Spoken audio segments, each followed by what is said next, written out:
রাধে রাধে ভক্ত বন্ধুরা, back to my channel Balgopal ওয়ানে সবাইকে স্বাগত থাকলো। তো তোমরা সবাই রাধাকৃষ্ণের কৃপায় কেমন আছো বলো? নিশ্চয়ই ভালো আছো। তো যারা যারা যেখান থেকে আমার গোপাল সোনার ভিডিও দেখো, তো তারা কমেন্ট করে জানাবে তোমরাও কেমন গোপাল সোনা সেবা করছো, আমার গোপাল সোনার সেবা কেমন লাগে তোমাদের। তোমরা প্লিজ কমেন্ট করে জানাবে। আর দেখো আমার গোপাল সোনা ঘুমাচ্ছিল, তো তাকে ঘুম থেকে তুলতে এসেছি। এই যে দেখো একটু আদর করে তুললাম।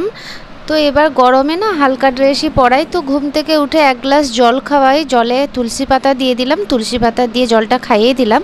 তো খাওয়ানো হয়ে গেছে, এবার তার ড্রেস খুলে স্নান করাবো তাকে। তো তার সিংহাসনে বসিয়ে দিলাম, বিছানা গুছিয়ে রেডি করে তার একটা জায়গায় আমার রাখা থাকে, তো ওটা তুলে নিয়ে গেলাম।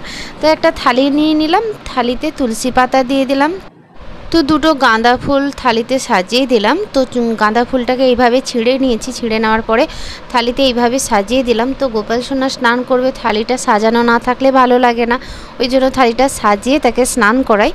তো দেখো ড্রেসটা খুলে দিলাম, খুলে দেওয়ার পরে আমার গোপু সোনা স্নান করবে, এবার থালিতে বসবে।